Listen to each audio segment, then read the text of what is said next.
Good morning and welcome to this edition of the Kitchings Table. I'm your host, Earl Kitchings, along with my co host, Ronline Cannady. We come to you every Tuesday morning here on Awesome Radio, WBISLP 106.9 FM, to bring you stories or information or news, however you want to frame it, that we feel may be of importance, may be of help, may be of significance, maybe just give you an opportunity to exhale and think, I didn't know that, or I'm glad that I do know that because we brought it to you and we brought it to you in our own special way here at the Kitchings Table. So, Ronline, good morning. Good morning. How are you? It's a great day, as always, to be on this side of the dirt, as they say. And we're always Yes. happy to be able to be with our audience and our viewers and listeners on Tuesday mornings to bring them another edition of our show.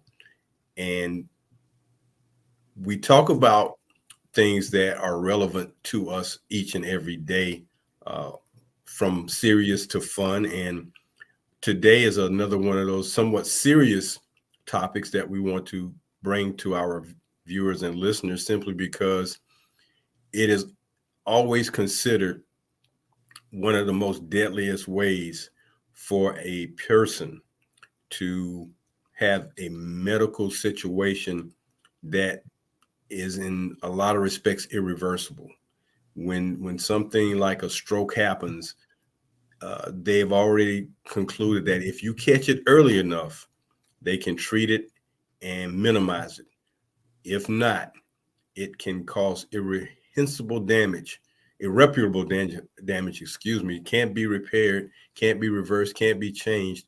And the life of the person and those who are in his family and extended family takes on a different look. It takes on a change, and it requires a lot of treatment and a lot of rehabilitation and a lot of things that will be needed to be done in order to try to get them back to some aspect of normalcy. And I don't know a lot of people who have suffered strokes, but of the ones I do know, it is a devastating medical situation. And I think the one that I recall the most is I had a friend who suffered a stroke and he lost the use of his voice. He could no longer speak. He could hear you, he could write. He was somewhat bedridden, but his voice was gone. And if you can, just imagine keeping your mouth closed 24 hours without saying anything, how difficult that could be, and then extend that to every day for the rest of your life. So that really showed me the devastation of this particular health issue. And when it happens, we have to be very mindful of it. Any thoughts from you, Ronline? Yes, I've experienced that firsthand, and you're absolutely right. To see your loved one, you can be talking to them on the phone one moment, and then the next moment you're watching them helplessly, lying there in the hospital, and there's nothing that can be done. And as you said, you can if you can catch it quickly enough, you may be able, the doctors may be able to reverse the damages that's happening. So, um, my heart goes out to everyone that has been hit in that manner. I thank God for the recoveries that has taken place. Um, it's a miracle when they go from not being able to speak, not being able to hold themselves up. It's a very real thing, and not being able to go to the restroom by yourself. You need help and um, taking a bath and all of those kind of things. The things that you used to do moments ago that you're now depending on someone else to help you in that manner. And I think for the individual who suffers this medical, as they Mayo Clinic has rightfully called it, I think the anguish, the I think some people feel embarrassed, and there's nothing, they should be embarrassed about, because, something like this is unavoidable.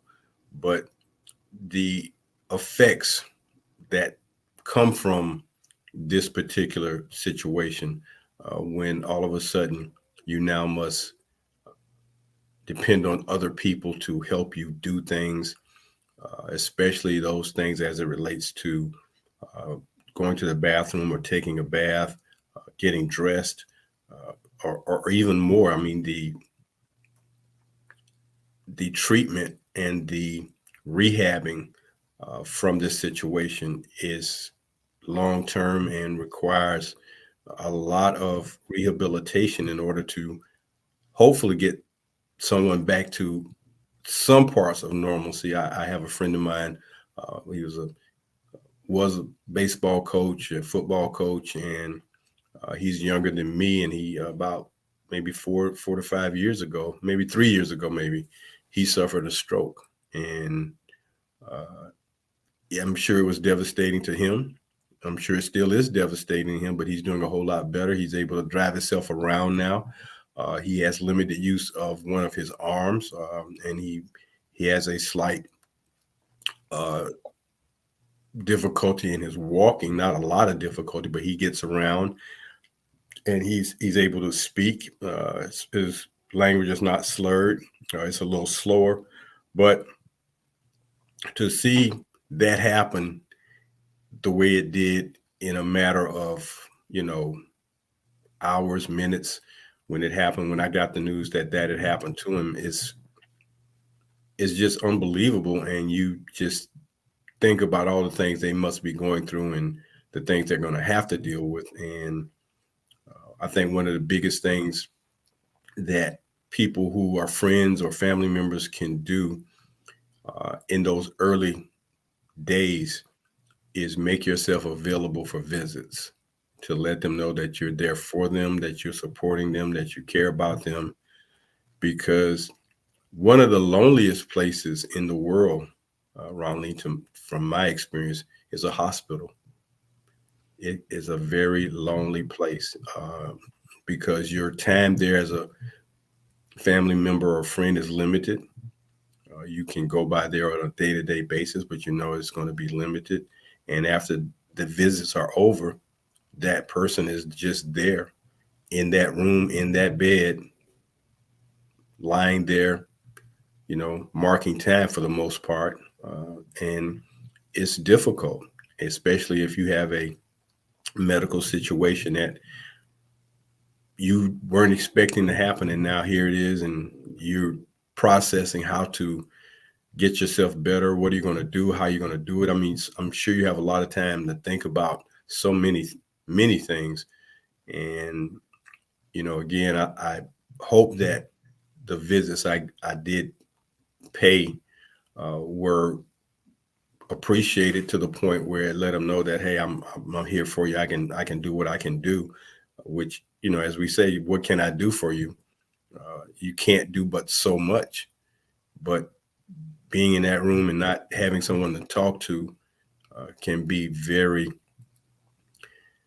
depressing, I guess. It can take a lot out of you, and you have to be mindful of that as we continue our lives, but try to help someone else. Yes, you're absolutely right. Someone said to me that was a truck driver. He said he thought being a truck driver was a lonely job. He said, but Mhm. being hospitalized after his stroke, he had a stroke while he was driving a truck.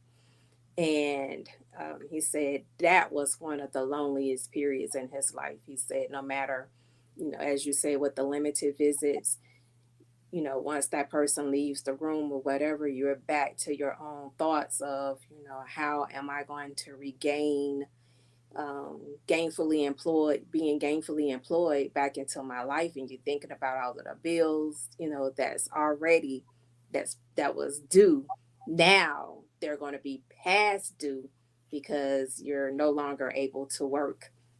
And for me, I'm so passionate about what I do. I'm in the sales for as an insurance agent, and at once upon a time, those policies that we used to sell did not have what they would call living benefits. And living benefits is you are able to receive a portion of your insurance policy, whatever the payouts is, strictly for chronic illnesses and uh, critical illnesses and terminal illness. Now, most people have policies that in the event that something happens to them terminally, that's deemed terminally, then they can get a portion of their insurance. But for those that's dealing with critical and chronic illnesses, that right there is like the saving grace, because you don't know what's going to happen. So if you lose the ability to be able to transfer yourself, or any of the daily living things that you are able to do. So you mentioned being able to take care of your own business, basically. If you're in this with a stroke situation, you're not able to take care of your own business. You're not able to cook for yourself. Is you're not able to go to the restroom by yourself. So you need help. So in these situations, it's good to be able to have some type of income that you can claim in that moment, so that anything that's going on, sustaining your lifestyle or what have you, or whatever your new lifestyle is going to be, you'll be able to have something to make that transition. So for me, I'm very passionate about that. Well, enough of our stories about stroke. Let's talk about what stroke is, how it occurs. I know I looked at Mayo's website, and of course, the Mayo Clinic, one of the probably the best medical facilities in America for dealing with significant illnesses. They gave some information and they identified three different types of strokes. So I'm going to let you talk a little bit more about the strokes, and I guess we could start with what is a stroke? What is a stroke? Where does that start from, or what does it mean when a stroke occurs? Okay, so a stroke is when you have disruptions in your cerebral brain. That can occur through blood clotting, or that can occur through hemorrhaging. So, blood clotting, that can happen anywhere into your body, and it restricts the blood flow to your brain to keep it from functioning like it's supposed to be properly. Or you can have a disruption dealing with a hemorrhage. So sometimes that can be caused by something as simple as a sneezing, or something as simple as vomiting. It could be so violent that it end up bursting a vessel in your brain, to wherein your brain is now flooded with blood. And so what they're saying about the ischemic stroke, that's the one where there's a clot that's going on somewhere that's restricting the blood flow. If you can catch that within um, 24 hours, well, if it can be corrected within 24 hours, then, the severity of that is less. But normally with the hemorrhaging of your brain, that's end up being irreversible. So, Ronline, we're talking about the loss of blood to the brain. Blood carries nutrients in it, it carries oxygen. So when that interruption occurs, uh, brain cells begin to start dying when this stroke begins to happen, and it causes some serious problems. But what would you say the difference between a stroke and an aneurysm is? Because an aneurysm seems to be far more fatal. So, could you just share with our viewers and listeners the difference? And if not, I can help you with that. The aneurysm and a stroke, because they seem to kind of line up like cousins in a way, because one is as traumatic as the other. One is far more intense than the other, but they both can end up in some serious health damage. And you're absolutely right. And I think what was I think what's his name? Jamie Foxx. Stuff they saying that he suffered with an aneurysm. Well, they're calling it a stroke, so I don't know. Okay. All right. So go ahead and tell the audience what an aneurysm is. Okay, so when you hear about a person having an aneurysm, that is when the artery wall in your brain cell, I mean, brain veins, balloons, and it's a weak part of an artery wall and it bursts or ruptures. And when that bursts or ruptures, blood is like imagine a water hose and someone punching a hole in the water hose while you're trying to water your lawn. Somebody punches a hole in it. So the sprinkler system, if you're using a sprinkler, it goes off or it minimizes where that punch or that place where the hole is punched, the water gushes out of there, and that's what an aneurysm would be like. It would be like somebody punching a hole in that vessel, and that artery just ruptures, and the blood is just flowing out at a tremendous rate.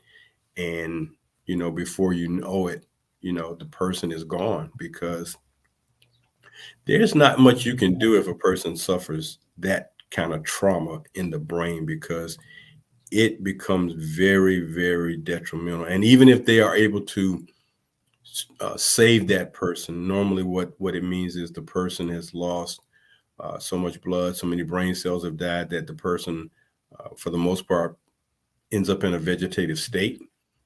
And that is probably the worst thing that you could have happen to you from uh, an aneurysm. Definitely, that's the worst thing you could have if you get to that point from a stroke that you're in a vegetative or non-compliant state, and you're just if they've got you on machines, then you're just living on machines. You're just a shell of a person, the shell of the person you once were. So the aneurysm is very, very detrimental.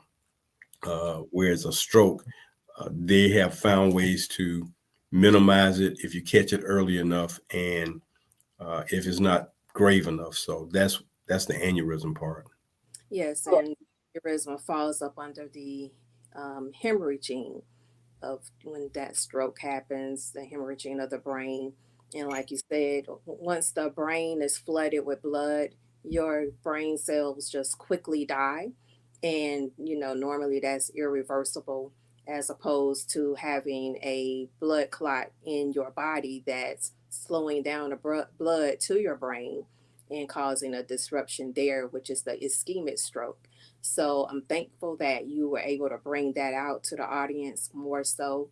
And a lot of this, stems back to diabetes, obesity, um, heart disease, and things like that. And this is why we need to stay on top of it, which brings me to the sadness of what I've learned. So, Earl, what would life be like if we had no access whatsoever to hospitals, and we are dealing with loved ones who are having that's experiencing an aneurysm, that's experiencing some type of um, blood flow problem that's going to lead to a stroke, and they have nowhere to go. And back in the day, they used to do what they call house calls. The doctors show up at your home or whatever. But in a stroke situation, I would say the devastation of not being able to go to a hospital, nearby, because they're saying time is critical when a person is experiencing a heart attack or stroke. So, what do you think life would be like? There would be a lot of sadness. There would be a lot of void. There would be a lot of hurt, you know, because as the medical profession continues its journey to learning more and more about the human body, what we take for granted is the fact that all the remedies and all the ways that doctors and scientists have learned to deal with the human body have come over time, and time is required. But if we did not have the research and the doctors who basically looked into these types of medical issues, if we did not have these individuals, you would just probably have a lot of devastation by people dying. And because there's no remedy, there's no answer, there's no way to know how to fix it or what to do. All you can do is, you're like helpless. You're there, and you see your loved one, or you see a friend or whomever going through a situation.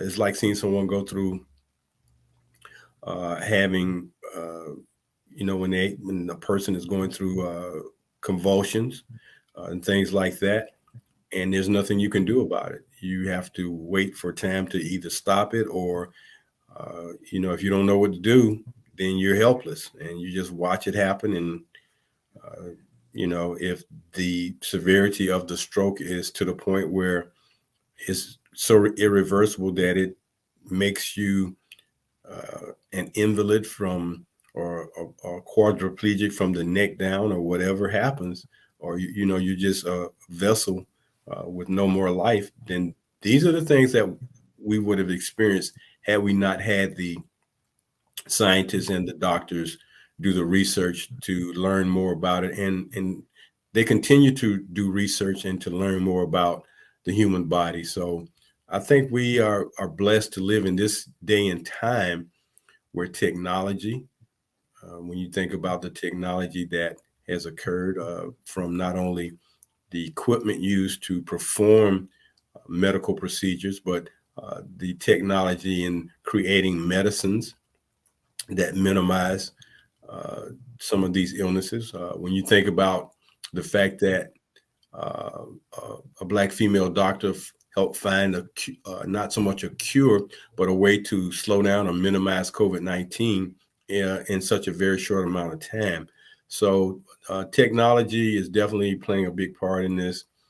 Those individuals who are into the medical profession, who are looking into researching and finding ways to minimize, hats off to them for their work. But the work continues, and we must continue to provide information and help to these individuals. And as we spoke a week or so ago, the amount of money that's being funneled into a war could be used for research and development of ways to treat health issues, as opposed to making those individuals become no longer existent in this planet, in this world, as a human being. You're taking life as opposed to trying to figure out ways to save life. And that's the sad part about uh, some of the things that are going on in the world. When you hear about the thousands and thousands of people who are dying senselessly because of greed, because of power, because of things of that nature. We destroy. It's easy. It's harder to build something than destroy. You can destroy something very quickly. It takes a little bit more time to build something. And same thing with the human body. You think about from the time you were born to whatever age you are, what all the changes your body went through in order to get there, and how quickly it can be taken away from you from a blood clot, or a wall in your vein breaking, or artery breaking, cancer, heart attack, stroke, you name it. I mean, it could flip like a light switch. It could flip in a matter of seconds. So to build up the human body and have people out there trying to figure out ways to give people a little bit more life should be something that we put a little bit more stock into, as opposed to trying to devastate communities with destruction and death. Yes, you're absolutely right. And so I just was looking at what the um, National Stroke Association put out. I wanted to know, um, at what age are people most affected by strokes, and strokes can occur at any age from birth until you're older. And it's saying that once you become 55, your chances of a stroke that pretty much doubles, like every 10 years, so to speak, after age 55. So I was looking at the factors that um, that's being contributed to stroke. So it talks about your environment. It talks about cancer, diabetes, maintaining your blood sugar and things like that. Goes back to exercising, and rightfully so. When you're exercising, you're pushing those your blood through your veins, at a more rapid rate, and it gives that cleaning power, if you will, to be able to rid of the trans fats and things that you're eating. They talked about processed foods. Try to eliminate that out of your diet as much as possible.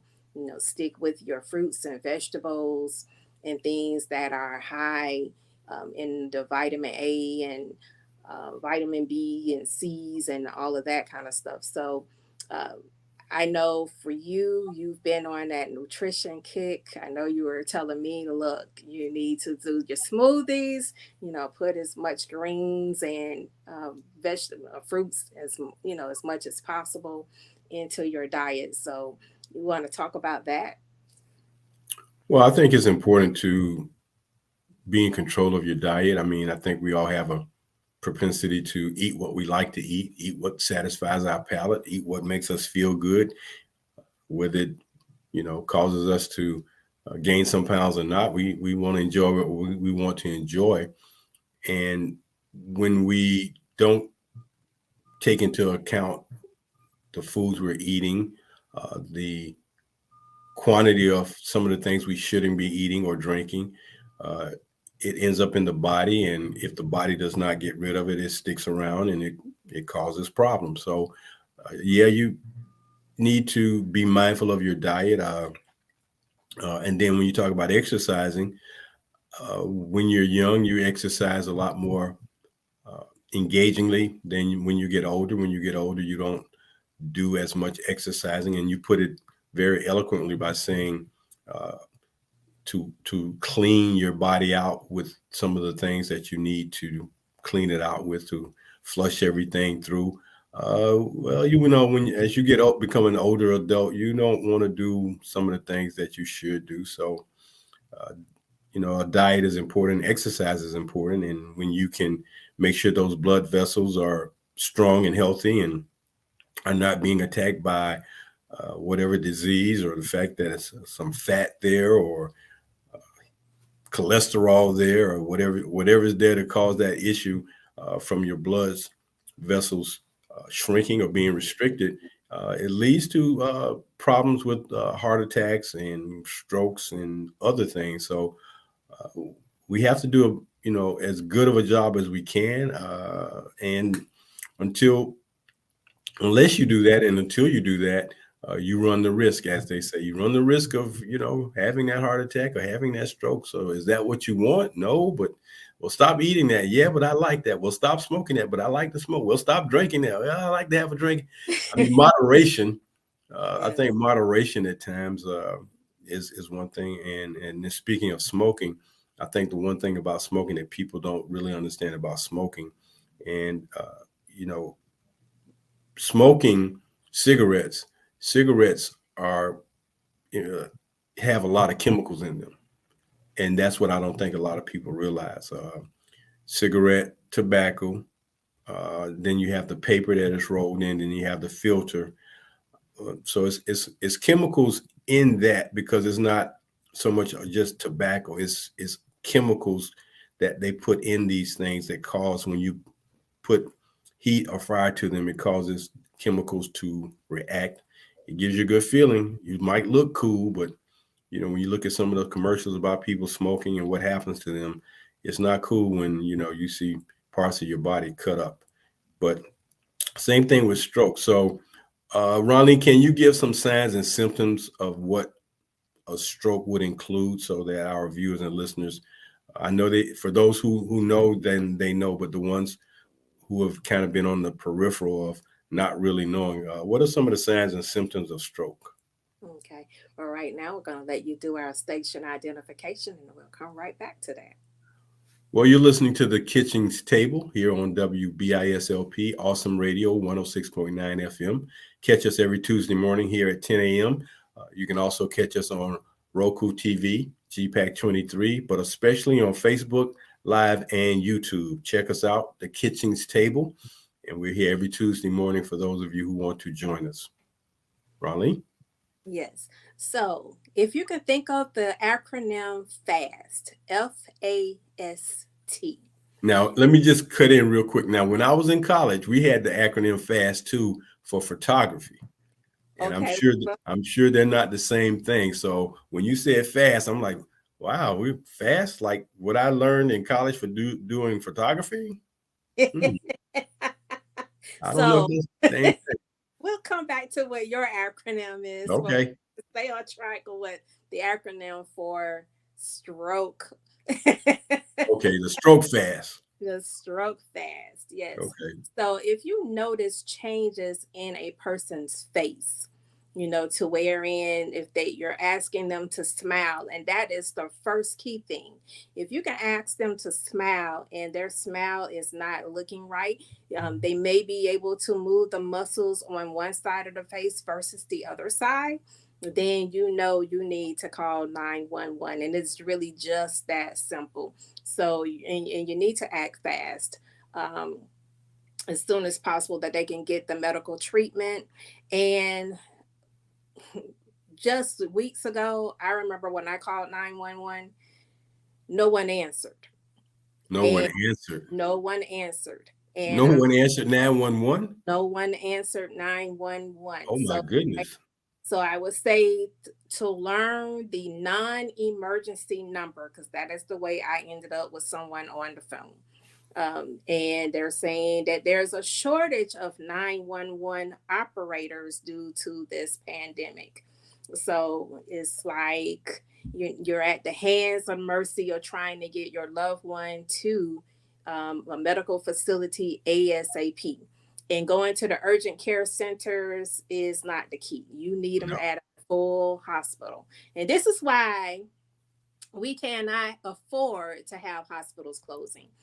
There's a hospital, Vista, out there in Texas that has closed their doors as of the weekend.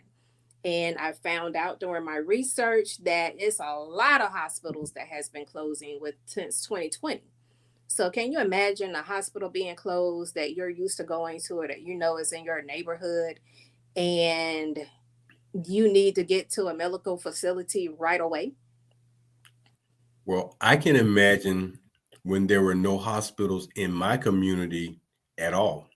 Mm, So growing up, there was a hospital downtown, but as the city expanded and grew out, the hospitals did not locate themselves in uh, sections of the city to make sure that you minimize having to go from one part of the city on a 20-minute ride to getting you to downtown where the hospitals really are. Fortunately, now they have built hospitals in the surrounding communities, but for us in the Black community, yeah, I can't imagine there not even being an urgent care facility, nothing to help minimize any type of medical issue. yes. And so, when you're experiencing the symptoms of a stroke, when you're experiencing muscle weakness, a lot of people live alone. And so if they may not be able to call 911 right away, and much less, one of the things that's happening, if you have a hemorrhage, your brain is being flooded with blood right away. So that means that the ability to be able to think or get someone to you, chances are going to be slim to none. So when you're noticing muscle weaknesses, please don't mistake that for, oh, I'm just tired and things like that. Get into that mirror if you can. If you're finding that you are having difficulty walking or whatever, it's time to get medical attention. Do not wait, do not delay. Because as we talked about, time is not on your side when you're having a stroke. Yeah, a couple other things that are cited for signs of a stroke: problem seeing, blurred vision, you seeing double, and then sudden and severe headaches, uh, accompanied by being dizzy or losing consciousness or even vomiting.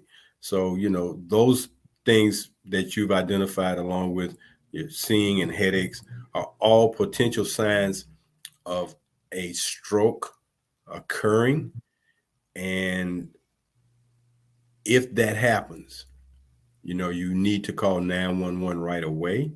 Uh, I guess you go into panic mode if you call 911 and no one answers, because then you're like, well, what do I do now? Should I rush my loved one to the hospital? Should I call 911 again? Should uh, I guess in some circumstances, trying to get them to a fire department?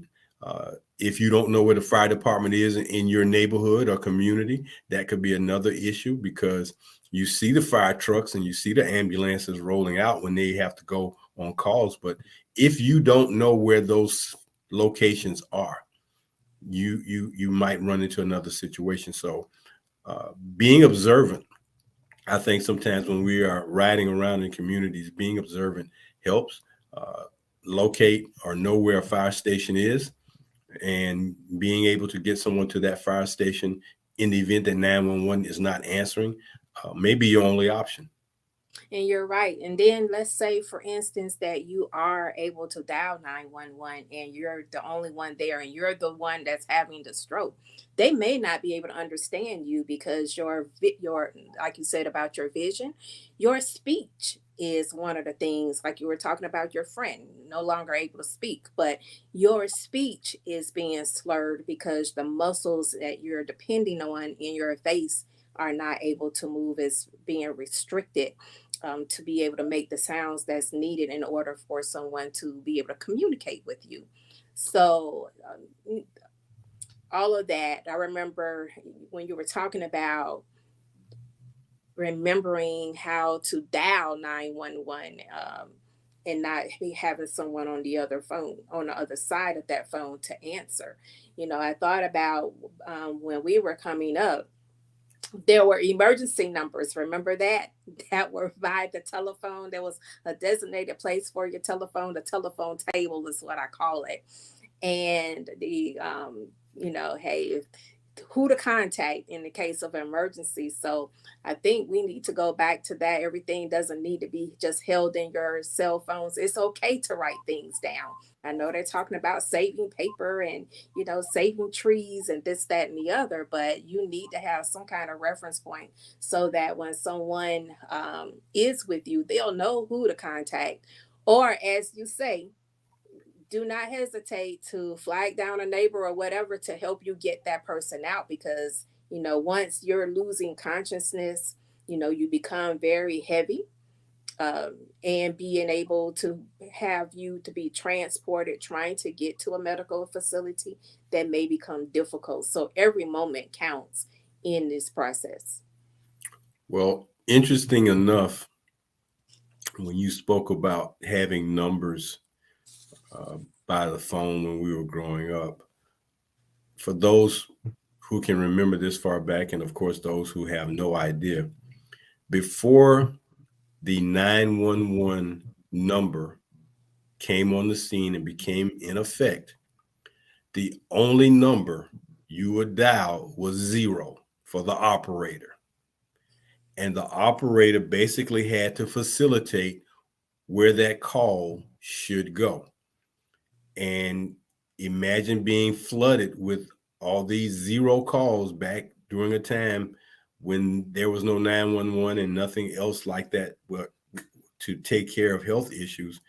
And that line was busy, or the operator sent you to the wrong place, or could not understand what you were saying. So again, time and medicine and research, so many things have improved to put us in a situation now where we can minimize some of the time and some of the issues that become a part of something like a heart attack or a stroke, because that's what they tell you nowadays. Time is of the essence, and it is so important that you get that person to some medical attention as quickly as possible. I remember too, Ronline, once upon a time, and this has kind of changed here in Jacksonville.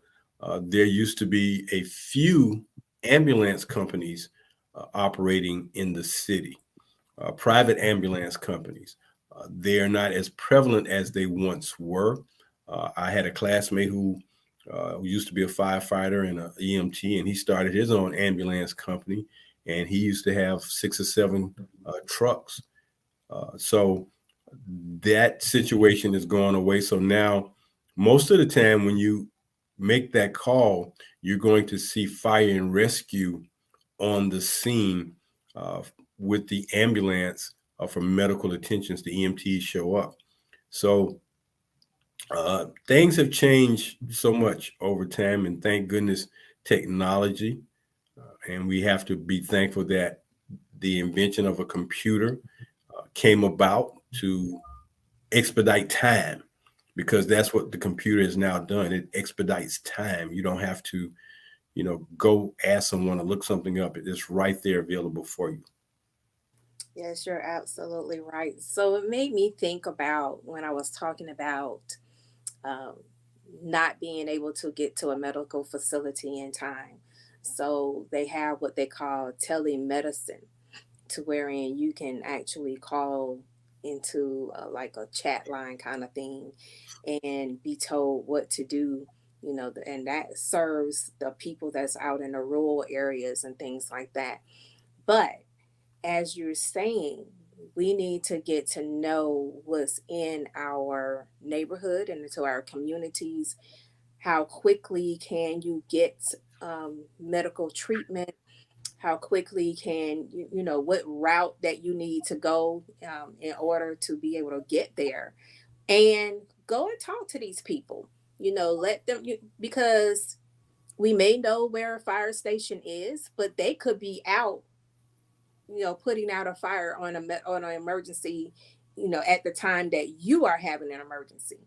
So you need to be able to go to your next step. So go and talk to them, um, and find out, and that's the preventative kind of thing. That's one of the, you know, uh, setting something in motion before it actually happens. Because once it happens, you're not able to think, that and that is not a time to be thinking. You need to already know what your steps are and what's going, how to get it there, how to navigate it, is what I'm trying to say. Well, it's important that you are aware of your surroundings, as they say. So knowing the fire department. So if you don't know where one is, you know where another one is, and being familiar with those individuals who, you know, may be in that community, where some fire stations are located in in housing communities. I mean, they're located right in the neighborhood. So you have an opportunity to walk to the station or drive to the station and just talk to individuals. You can go there to get your blood pressure checked, which is one of the things that is a medical risk factor for stroke, high blood pressure. You can also get your weight checked. That's another, item that you have to be mindful of, because being overweight, uh, being obese is a factor in causing a stroke. And when you look at the, as they call them, lifestyle risk factors of what you can do, these are the things you can do to minimize a stroke. Uh, Watch your weight, uh, exercise, stop the heavy drinking and the use of illegal or illicit drugs, are things you can do. But then when you look at the the medical things that can cause strokes. They even say COVID-19 infection can cause a stroke, diabetes, high cholesterol, heart failure. If your family has a history of strokes, sleep apnea, that's something that you don't hear a lot about, but sleep apnea, and of course, cigarette smoking, and secondhand smoke. All these are factors that could lead to a stroke or maybe even a heart attack. So we have to be mindful of these things, and your environment, where you live or what you're surrounding yourself with, uh, is a problem. And if you're not mindful of it, you can't blame anyone other than yourself if you're not trying to avoid or minimize these situations. So You're Ronline, tell us why we're talking about stroke today. because this month of May is National Stroke Awareness. And so I want you to be aware of a few supportive groups to be able to get your information. The right information is the National Stroke Association and the American Stroke um, Association. Those are the two, and we have a lot of not for profit organizations, and this is why it's so helpful to get out into the communities. Go work with the hospitals. They are the ones that's treating you for these things, and they can tell you the organizations that come in to be able to help.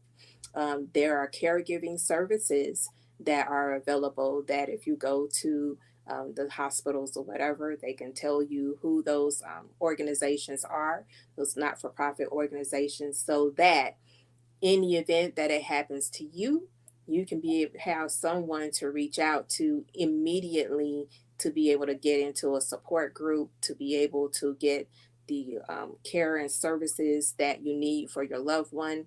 In the event that your loved one is able to come back home, you're going to need that support to be able to help transferring with the person, be able to do, get meals for the person, because the person who's the caregiver may have to work in order to continue to bring income into the home. You also have Medicare and Medicaid available to you at that point, because obviously, if it gets too severe, well, it is severe in the moment, they may not be able to return back to work. So, insurance becomes a problem. And so you have the Medicare and Medicaid services to be able to fall back on to help out with medical care.